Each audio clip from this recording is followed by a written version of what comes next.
Hello! In this video, I'll be introducing a free sample library I made.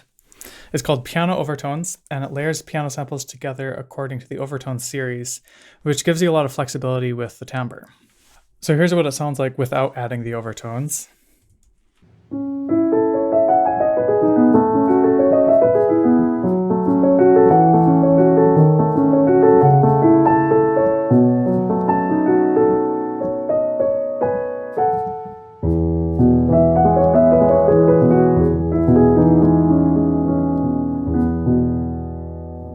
At the top, there are some options here for pedal noise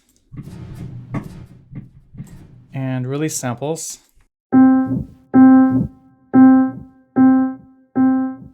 Yeah, if all those extra noises are too much, you can always turn them down. We'll talk about series A and B soon, but I'll show what the middle table does first. If the first step is turned up, we get the fundamental. Turn up the second step to get the first overtone, which is an octave. We could turn up the second step to get the next, which is an octave and a fifth above, and etc. all the way up.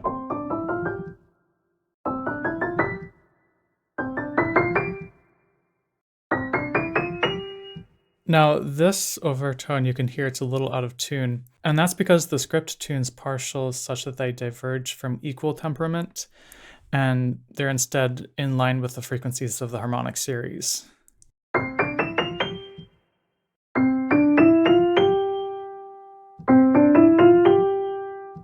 Next, let's talk about the series A and B tables on either side. Let's say we draw in this and this. As soon as you start moving the morph slider, it'll overwrite whatever I might have put in the middle here, and it'll interpolate between these two tables.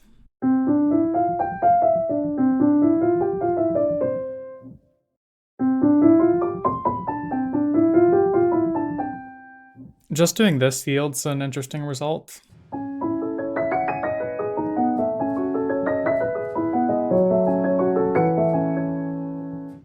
There are also these dice buttons, so that can be interesting.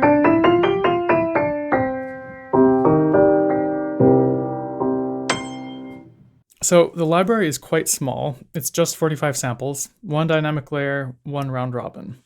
The overtone scripting makes up for the lack of dynamic layers a little bit when you turn on velocity.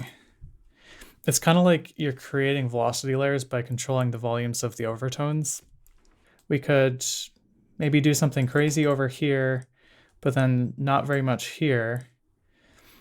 And then the louder I play, the more we would get all of these overtones.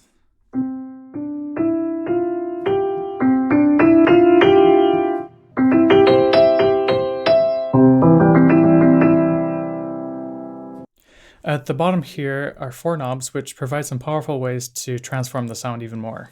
The space knob controls how much to send to a spacious algorithmic reverb.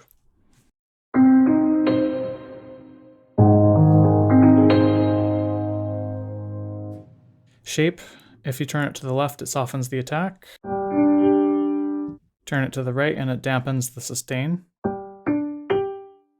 With shift, it changes the tone by playing back samples meant for other keys and then pitching them back to the played key. So if we go this way,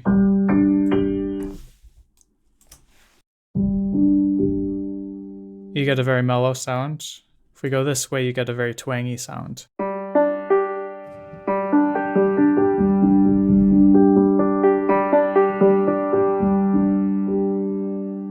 Detune is useful for creating metallic bell-like tones.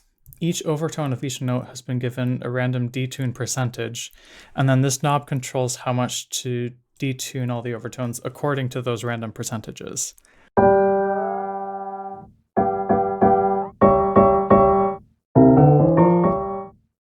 You can click the shuffle button to choose a new set of random tunings.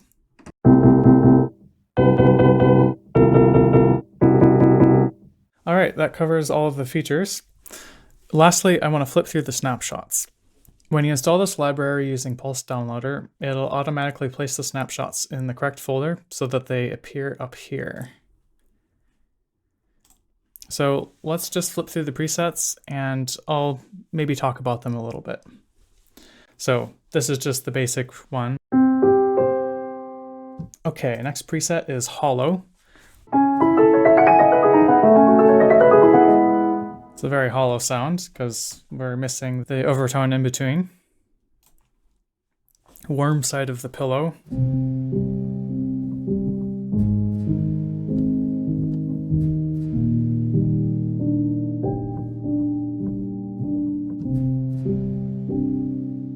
Very soft and fluffy. Gentle honky tonk. Okay, so here's an example of where detune is being used a bit more tastefully, not just to completely wreck the sound. So detune is we just have a little bit of detune, and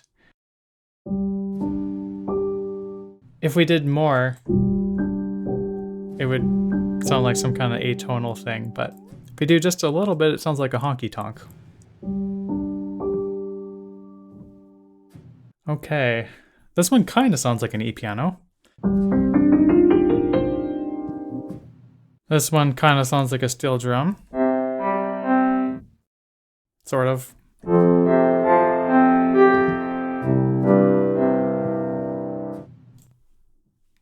Even odd. It's an interesting concept because watch this.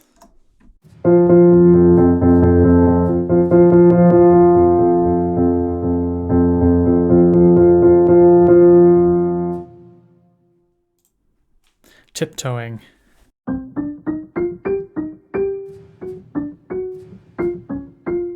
For this one, you play loud to get a metallic sound. So if we go like this, it's pretty normal. But then as soon as we play like this, we got all these weird out of tune overtones happening. It's kind of metallic sounding. And then this is the opposite, so.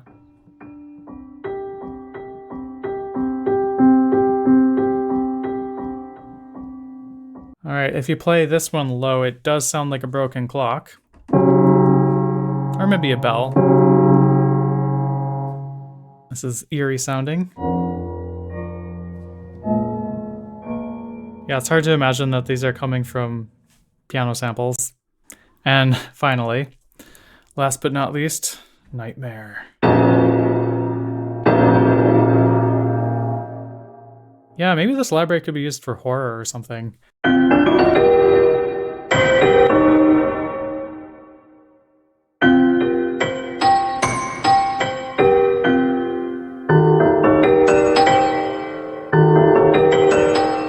Yeah, that's fun.